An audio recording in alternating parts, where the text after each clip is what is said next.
Let's go ahead and open up and see if there's anyone that has any questions that we've been working with the last couple of weeks.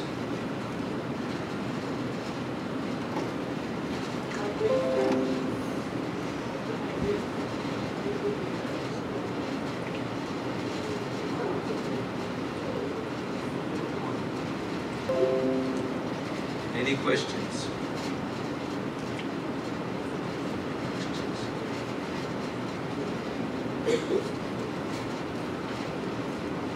You mean this is the first time? Yes.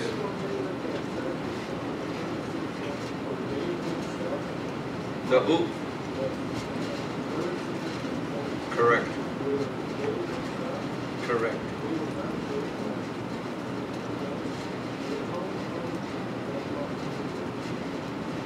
Well, the Pharisees, remember from the Torah and the Tanakh, in fact, if somebody could put my whiteboard up. In the Torah is very strong in leadership. And the leadership of the Torah, Adonai has always used, for example, the patriarchs. They were very strong leaders. Moses was one of the top leaders. In fact, he is probably considered the top teacher of Israel. So there's that leadership. But remember what Adonai told Moses. Moses now gets other people from Adonai to serve as leaders in the congregation. So, for example, in the beginning, we have Moses. But remember, Moses also had the judges. And there was other leaders. Several times we talked about the judges. And we also have the priesthood.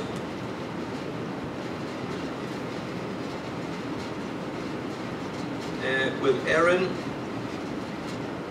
and his sons. And so within the Torah and the Tanakh, there's a very strong leadership.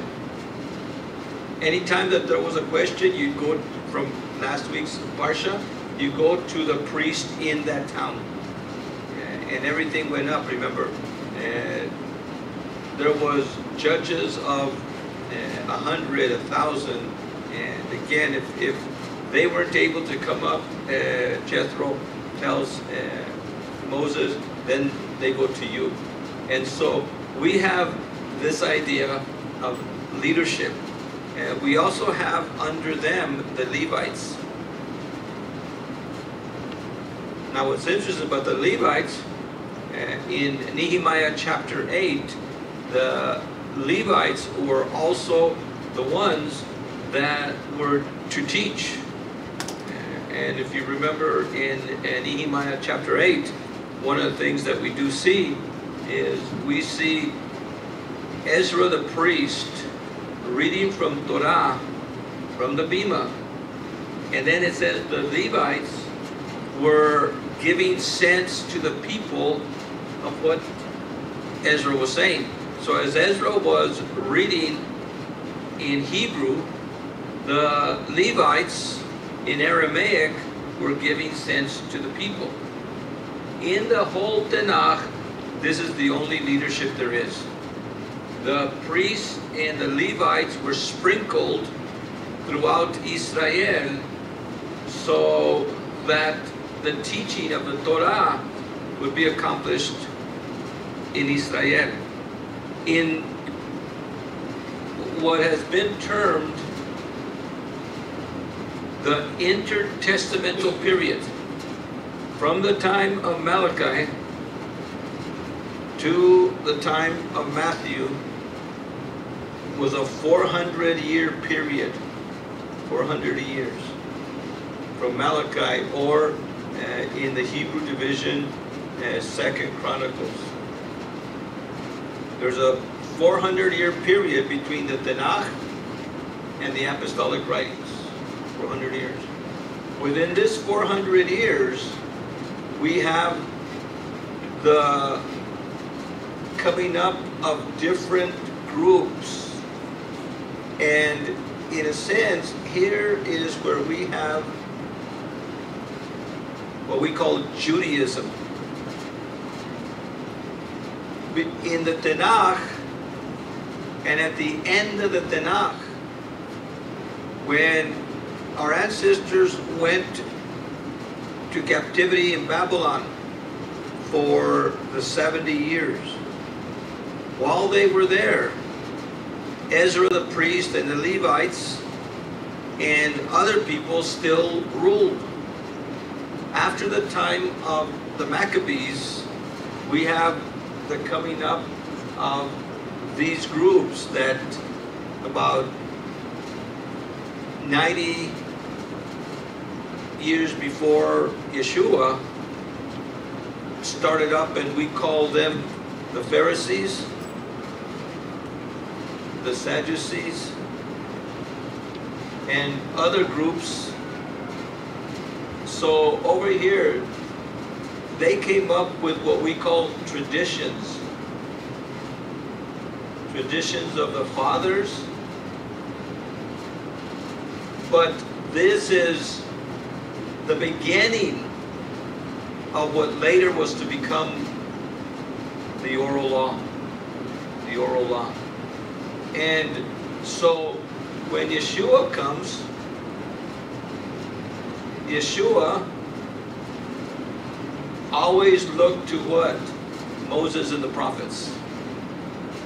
In fact, one of the things that they got upset with Yeshua is that here is someone who has his own authority. He doesn't teach like the scribes and the Pharisees. He went straight to the word. He didn't say, well, so-and-so said this and so-and-so said that. And so a whole body of law came up over here. The Pharisees, although some could have been priests and Levites, but the Pharisees are pretty much a lay people. They were just laymen who studied the Torah. They come from a group called the Hasidim, or the separated ones. A Pharisee is someone that has separated themselves. They looked at the Sadducees, they looked at the priesthood, especially the priesthood right after the Maccabees. The Hasmonean priesthood, who are the descendants of the Maccabees, became very Hellenistic. What's interesting is that they fought against Hellenism. Think of it. The Maccabees fought against the Greek Hellenism of the time. But their children and grandchildren embraced it. And Hellenism is the Greek way of doing things. Well, what's interesting is that the Pharisees, starting out like many of us, looking at the liberalism and the paganism, well, we as a first-generation congregation are against all that stuff, all, you know, the paganism of Christmas, you know, we do. But our children and grandchildren and great-grandchildren might once again embrace what we left, which is what happened here. So while the sons and descendants of the Maccabees and all that very pro-Israel, anti-Greek stuff was good for a time, it settled back into the old, let's get together, and the liberalism and you know, just what happens over and over and over and over again. And so the Pharisees were just lay people, lay scholars. They were like what I would call Sunday school teachers. How many of you have known, when you were in Christianity, Sunday school teachers that knew the Bible like the back of their hand? They were great teachers, great. They knew the word. You you have, some of these, I used to know this little old lady, Sunday school teacher.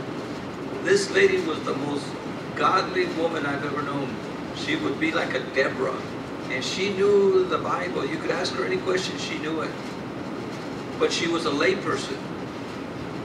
Interestingly enough, some of these lay Sunday school teachers that have been in the Word for 20, 30, 40, 50 years, here comes a new boy out of seminary. They could do circles around that young man, and they probably know more than what he does. In fact, they've probably forgotten more than what he knows at the time, as the saying goes. And so that's the way the Pharisees were. And they were good guys. They were smart guys. They knew the Word. But here's where the problem comes in. Not only were they very knowledgeable of the Word, they made sure everybody else knew that too. And what happens when you try to do that? Your head starts getting bigger and bigger and bigger, to the point that Yeshua calls them hypocrites. But there is no authority in the Pharisees. In fact, Yeshua warns the disciples of the leaven of the Pharisees and the Sadducees, which is their teaching. So the leaven of the Pharisees and the Sadducees was the teaching, which is the traditions of the fathers. And that's why even today, we will not go back. We will not go back to the Mishnah, the Talmud, and all those other areas for authoritative teaching. What the Mishnah and the Talmud are, and I always look at them as this, they are windows into what people believed, what Judaism believed at that time. And today, people look at that as authoritative, even more authoritative than the Torah, even more, with more authority than what even the Torah says.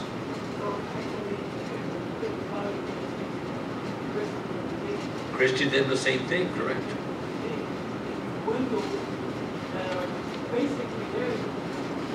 Yeah.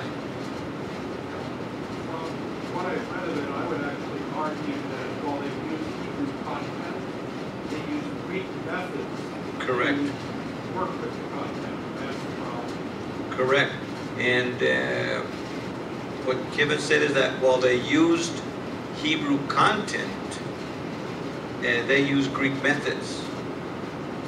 And those Greek methods are the academy and the Greek thinking that comes along with the academies. And that's where you get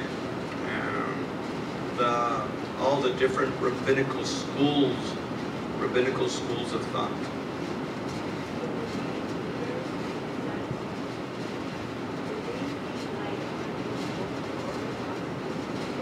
Yes, in fact, the ultra-Orthodox today are the spiritual descendants of the Pharisees.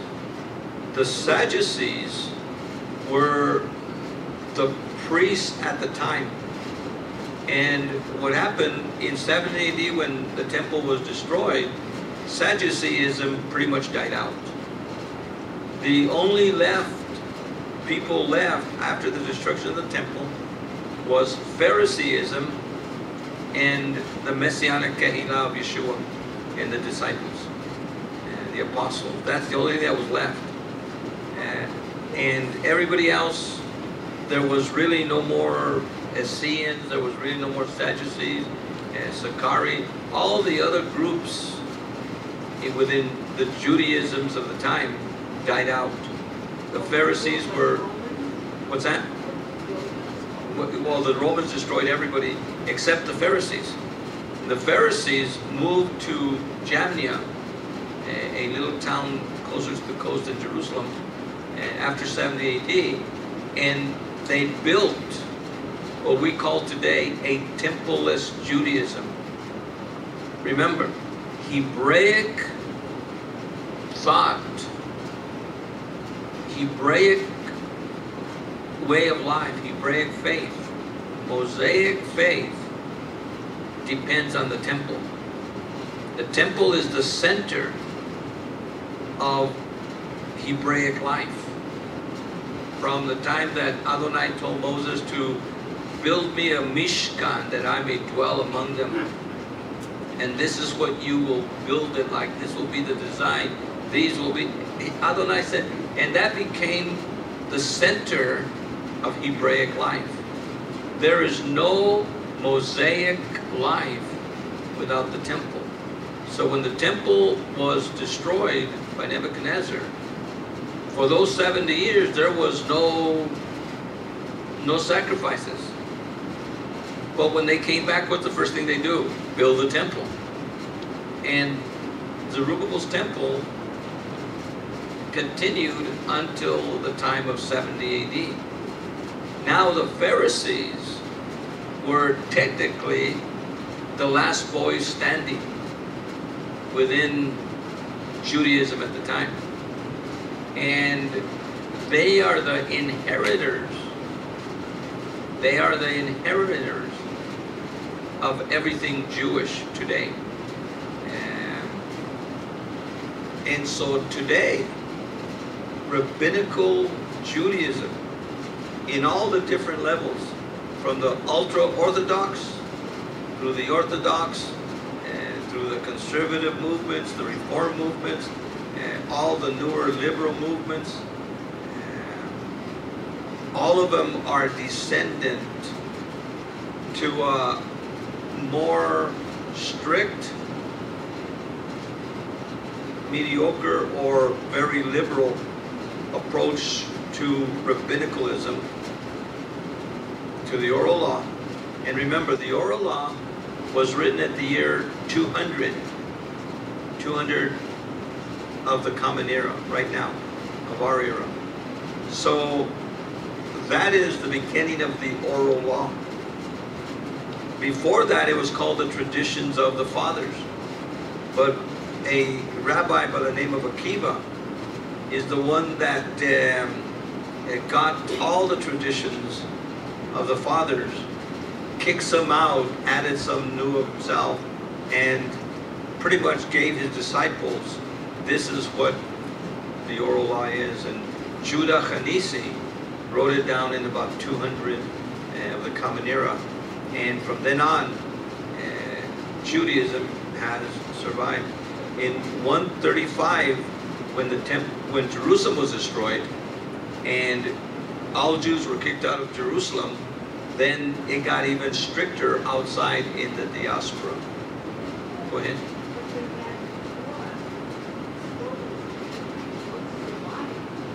Yes, the Torah scrolls survived, and the Torah survived, but if you read the Mishnah, in the Mishnah, it gives you the idea that not only was there a written Torah, and the written Torah is what Adonai gave us, but only the rabbis have the secret knowledge of the oral law to explain the Torah to you.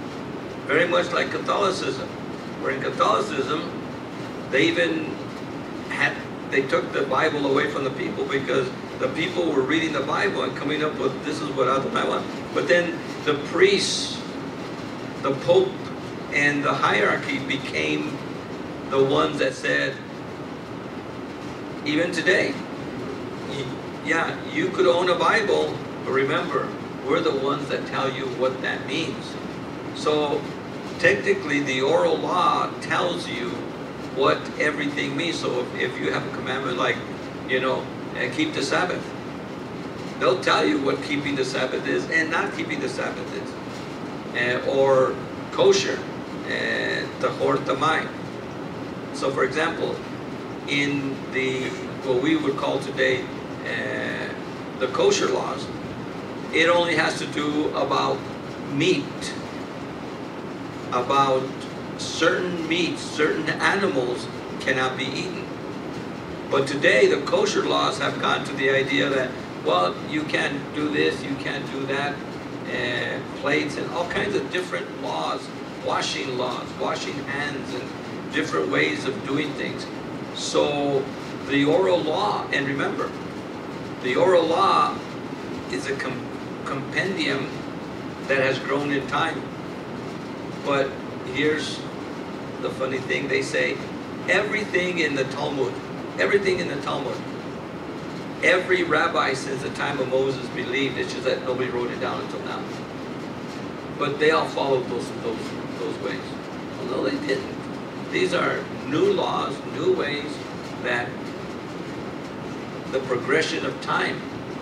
The Talmud, or Jewish law today, Judaism today, is an evolutionary process where here is the Torah, but throughout the years people have added and taken away, added and taken away, added and taken away.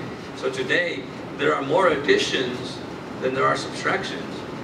And so there is an authority for whatever you want.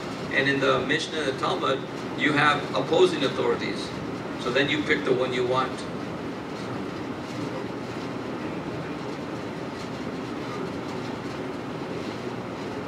Yes, to many in Judaism, the Mishnah and the Talmud supersede the Torah. To others in Judaism, the rabbis supersede the Torah. So if you have a majority of rabbis saying something that the Torah, the majority of rabbis, Adonai has to bow down to the majority of rabbis. That's an abomination. Yeah. Yes, sir. You say that for us that the book, say of Hebrews, was instruction on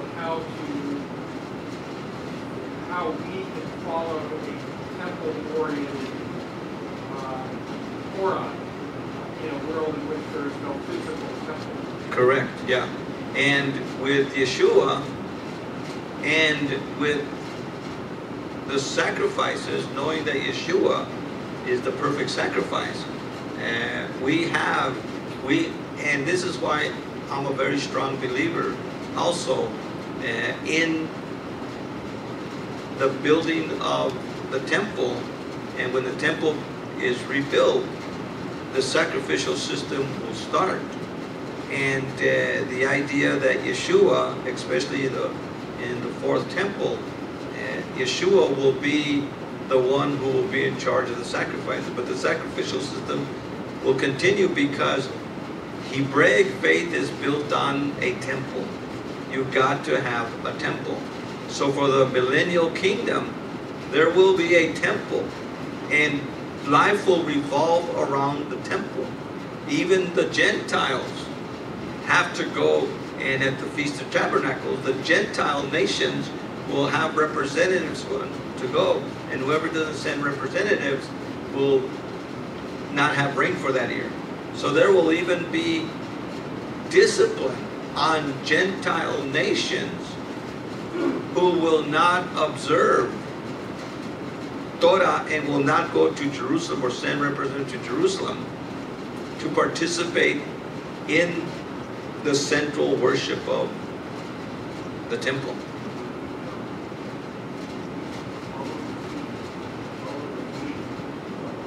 Pilgrim feast.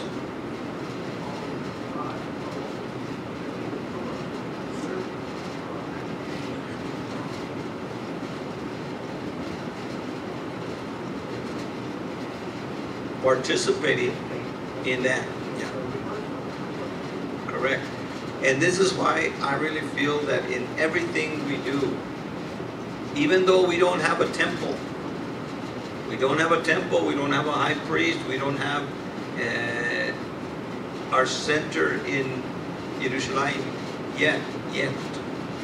But what I want to do with you all, and what I want to do is everything that the Torah would teach us to the best of our ability in exile. Because remember, we're still in exile. Even Israel is still in exile, like Israel. And even though we have a part of the land today, those people that are in Israel today, those Israelis that are in Israel today, to some extent, are in what I call a semi-exile. Because even though they're back in the land, we still don't have a temple. Remember, when Ezra came back, when Zerubbabel came back, when Nehemiah came back, when they came back, the first thing was, we need to build a temple. Well, in 1948, we came back to the land. But instead of building a temple, all of a sudden, what they did is they gave the Temple Mount, after they had captured it, they gave the Temple Mount back to Islam. As long as Islam controls the Temple Mount, we are in exile. The Israelis are in exile. When you stand in the Western Wall, you are saying, I am in exile. And part of the prayer of standing in the Western Wall is we want to be on the other side. We want to be on the other side looking this way. Not looking east, but looking west. Because remember, in the temple courtyards, it is east-oriented. And when our ancestors used to stand, they would always stand facing the temple, facing west from the courts. So by the fact that we're facing east, from behind the temple, outside of the Temple Mount, we're in exile. We're in a semi-exile. Yes, we have people living in the land. There are people living in the land. But even the land is still closed to much of the Israelis. What is the so-called West Bank does not belong to Israel. In fact, those people that are living in their Elohim-given land are called settlers. They're called settlers. And the Muslim peoples, the so-called Palestinians, which are no more than Jordanian riffraff. Remember, the so-called Palestinians are Jordanian riffraff. They're the riffraff that was left behind, that was pushed over from Jordan this way. And in 1967, when they took, in the Six-Day War, when they took the city, and those people stayed. And so now, not the Israelis, not even themselves, but the United Nations. Who is the United Nations that they could tell these people, this is your land, but you need to share it with the Jordanian riffraff, with the Palestinians. There is no Palestinian people. There is no Palestinian race, color, or creed. There's no ethnic group called Palestinians. The so-called Palestinians are Arab riffraff that were part of the, again, the Jordanian country, the country of Jordan. And all those countries, all the lines of those countries are from the League of Nations and later the United Nations. It was the League of Nations. Remember, after World War I, much of that was carved out. And at the end of World War II, Israel was given a parcel. But the parcel that Israel was given was a small parcel. And because they were attacked that very day, and they re-attacked, and between 48 and 67, there was a lot of fighting, a lot of back and forth. In 67, 73, Israel got more land back, but again, constantly Israel has to be giving back land for peace. And hopefully that's not going to happen no more. But again, you have all these people that stand up with very strong voices, and all of a sudden, I thought that by now, Jerusalem would be called the capital of the Israeli state. But we're still, what happened? It didn't occur. Not yet, but still, you know, this was promised already in the beginnings. And so one of the things that we really need to do is really pray that those things that we talk about, that we want, that they occur, that they happen.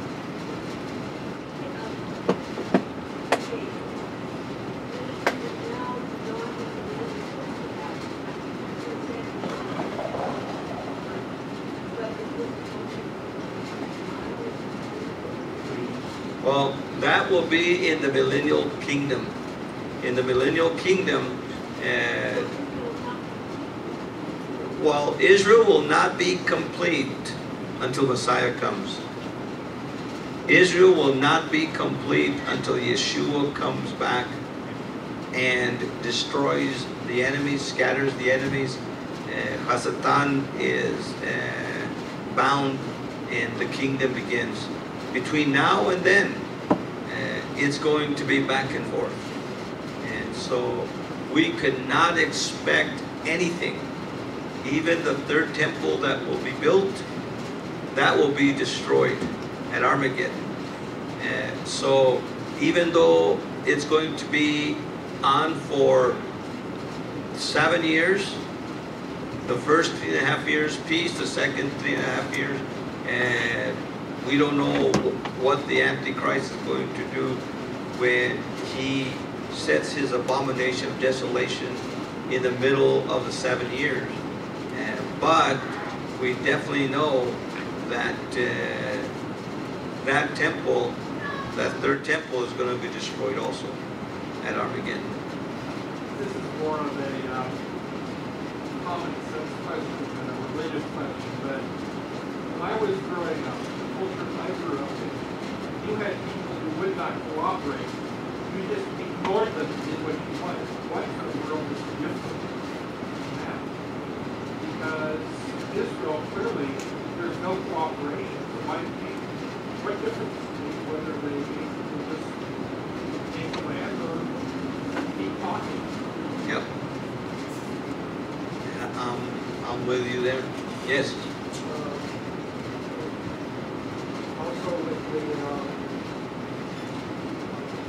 looking it's going to make together. Oh, definitely. Yeah. Yeah, because most Israelis, by the way, the majority of Israelis don't want Jerusalem to be the capital. The majority of Israelis are secular. In fact, that's the problem with giving the Temple Mount. It was the seculars who won the war. And so they gave, you know, for peace. The seculars want peace more than they care about Torah, about Elohim. In fact, many of them are atheists, or they're religious secularists. When it comes to, there's a cultural secularism, and where the religion becomes the culture. Just like many Catholics or Protestants are Christians, but they're more secular than they are anything else. And so their religion is just when, like we say, when someone's hatched, magic, or dispatched. That's where religion is, the religion of the cultural Christians, the cultural people. And so besides that, and maybe 1 or 2 holidays, maybe Santa Claus and the Easter Bunny, and stuff like that. But that's religion in America. Well, that's the way it is with many secular Jews. For example, the Feast of Tabernacles, most secular Jews celebrate the Feast of Tabernacles. And the reason they do that is because this is a time of rejoicing. And rejoicing with Jim Beam and Johnny Walker Red. That's the height of their rejoicing, because it has become now very much like Christmas, a time of drunkenness. And sad to say, that has spilled over even into the religious community. And where a lot of these things have become now a time of drinking and so also I have to say that basically if the Temple Mount never did revert to use it, if you might catch a parked car for a dog, it's kind of like, now what are we going to do with it? Because the seculars don't know what to do. The Orthodox are going to be arguing over it, because that has their power structure. The temple is the ultimate disruptor of the current power structure. correct. And one of the things too, with that, just like today, now the Republicans have everything, but yet which brand of Republican? So now the brands are fighting against each other, because each brand now wants all the other brands to join them, and now there's a deadlock because the brands don't want to cooperate. And that's the same thing will happen then, because you have the Temple Mount Faithful, you have the Temple Mount Institute, and then you have all kinds of different other groups. And again, Phariseeism, rabbinicalism, is going to want to be the rulers rather than the priests. Well, the priesthood, and can you imagine choosing a high priest if the high priest is also going to have to be a famous rabbi or whatever? Well, wait a second. The high priest is not a rabbi. The high priest position is a descendant of Aaron, who has all the other qualifications, not the fact that he is a famous rabbi. And so today the rabbis control Judaism. And now, in going further over here into this area, and the other people that were left, and here's where we come in, besides the Pharisees and them, and over here with Yeshua, Yeshua left his apostles and that leadership. And so today the Kehillah are the true descendants.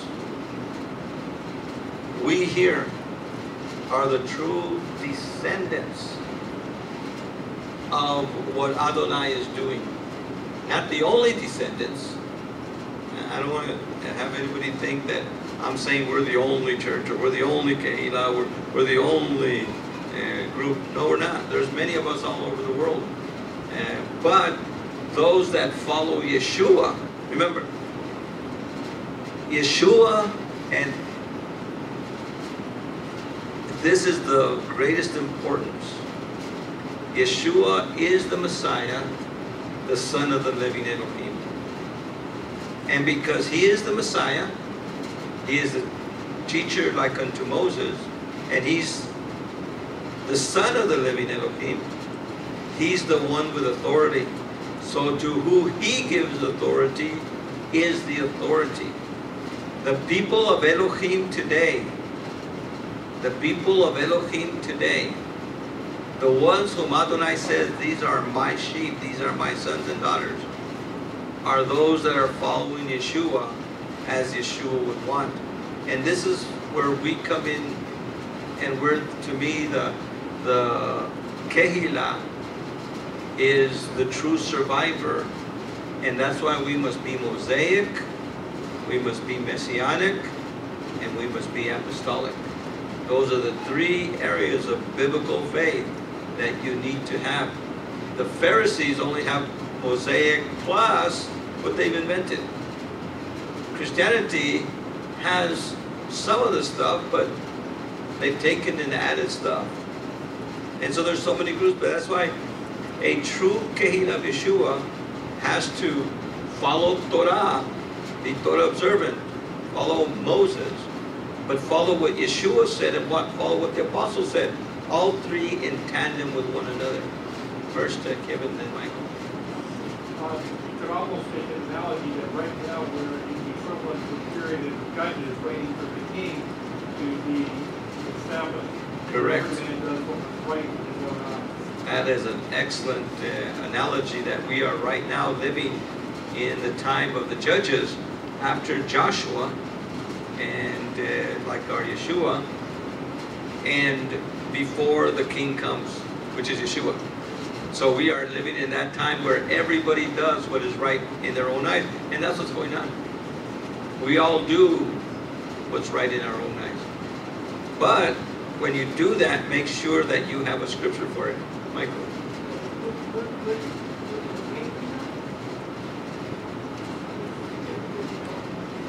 The church, the Kehila. Yes.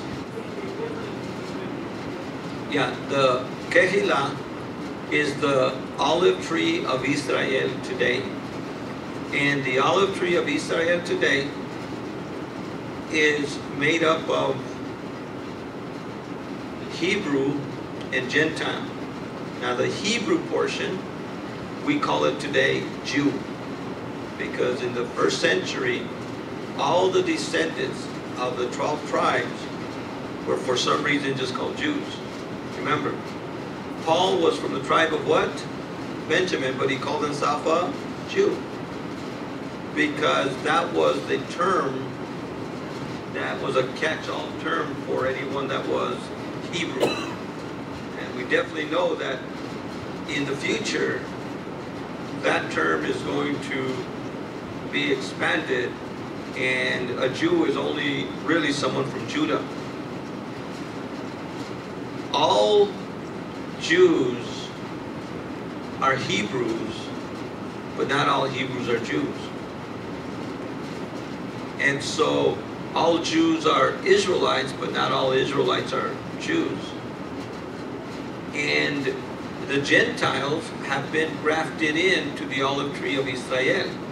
So if you are a Gentile, or consider yourself a Gentile, you are equal to the Jews. In fact, if you're a Gentile that believes in Yeshua, you are the people of Elohim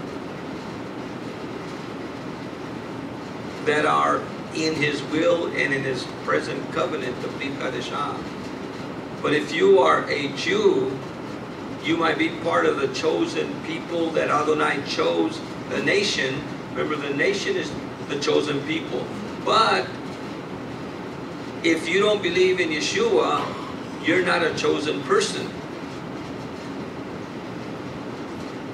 And because you opted out. When you don't accept Yeshua, you opt out of the promises. You opt out of the blessings. You opt out of what Adonai has. So Gentiles opt in. Jews opt out. And so in the first century, the majority of Jews opted out. And the ones that opted in, the apostles, the 3,000 at Pentecost, the 5,000, many priests later on, and all the hundreds of thousands of Jews that have opted back in, they are, in a sense, part of the olive tree of Israel.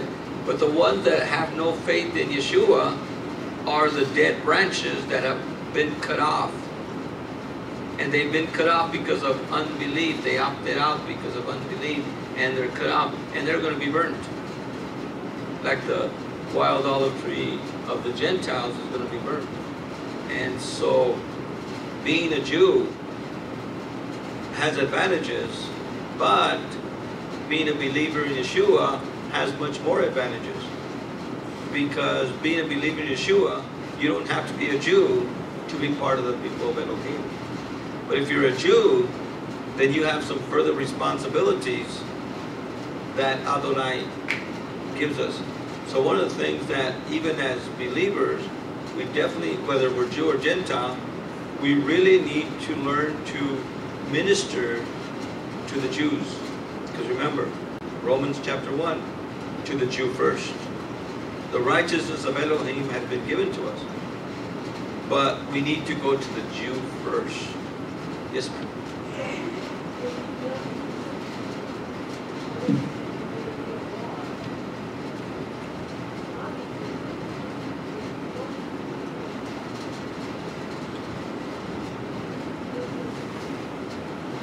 The question is, who will build the temple?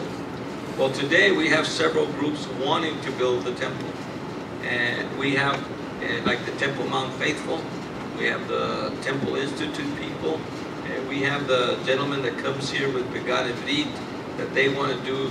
So there's a lot of groups, and some of them are friends with someone, some of them themselves, they work hand in hand. Some of them are totally separate from one another and say, it's going to be us.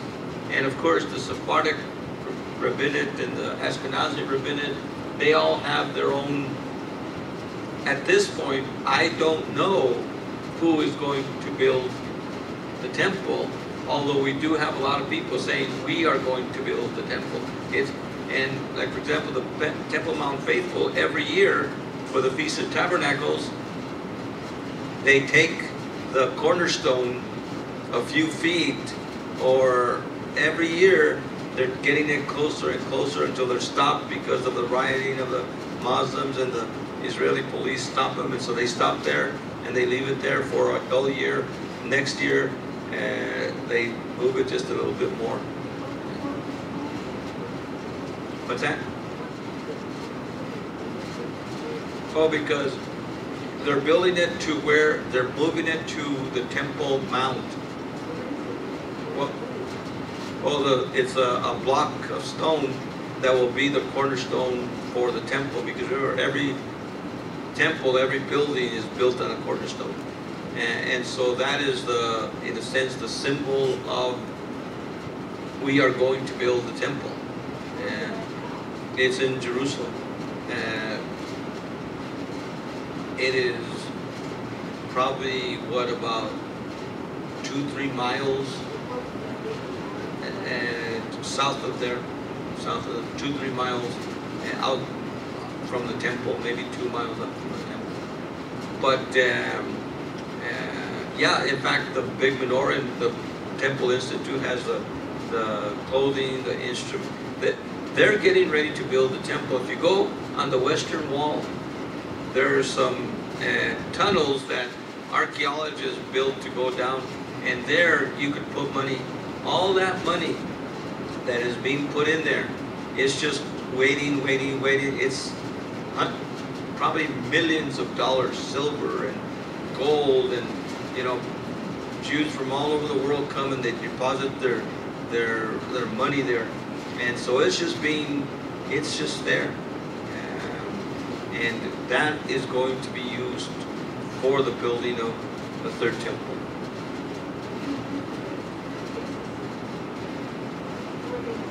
Right.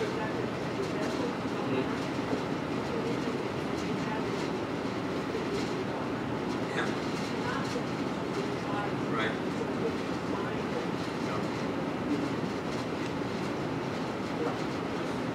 One thing that's interesting is that currently the Palestinians are Shia, and currently the conflict between the Sunni and the Shia is making Israel more of an ally of the Sunnis than the Shia are. Correct. So we are almost in a situation where we could possibly see a political case for rebuilding the temple.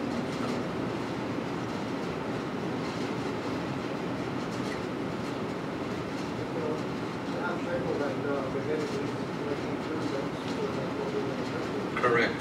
The half shekel and the Begat Ivrit, and I believe he is coming in August. He comes every year over here, and the half shekel that they sell is for the rebuilding of the temple. Correct.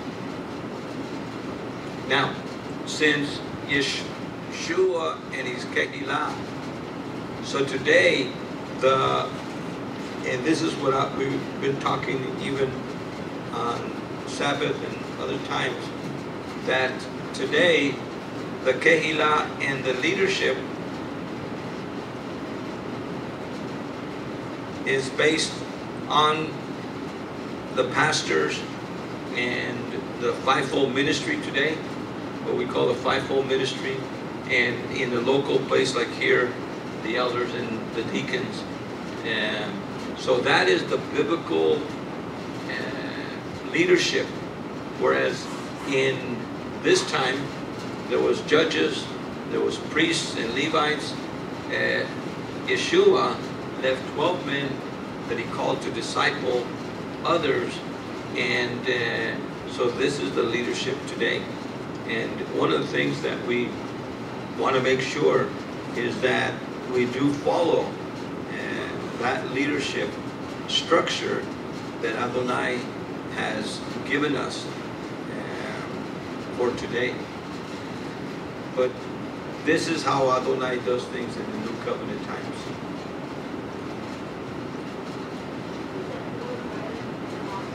Kehillah. Kehillah.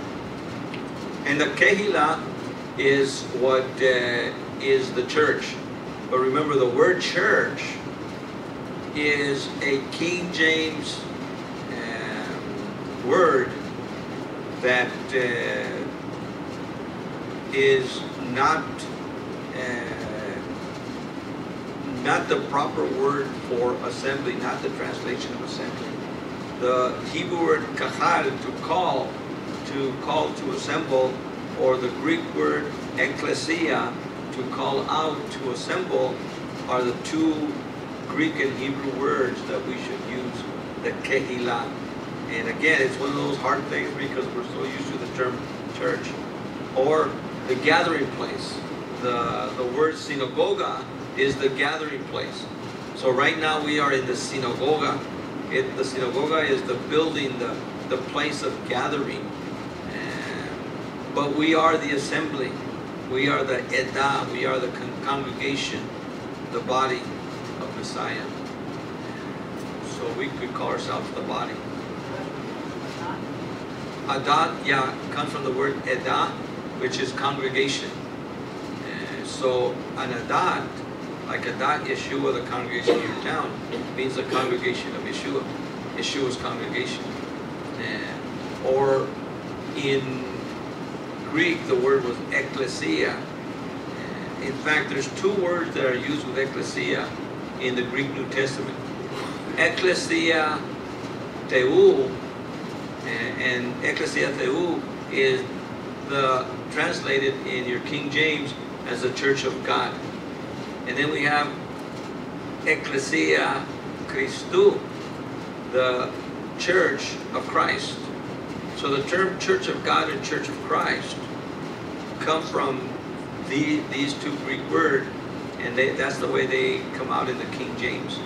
And of course, in the book of Acts, we are called Haderach, the way, and Haderach Yahweh, the way of Yahweh.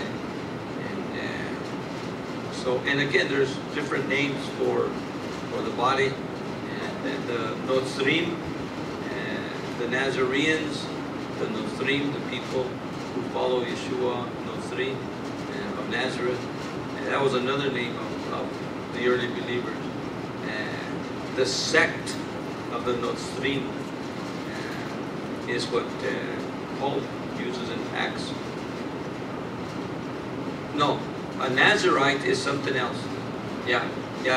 Nazareth and Nazarite are two different Greek words. And a Nazarite, Notzrim, is someone from Nazareth or a follower of Yeshua from Nazareth. And a Nazarite is a vow, a Nazer, a vow of dedication to Adonai.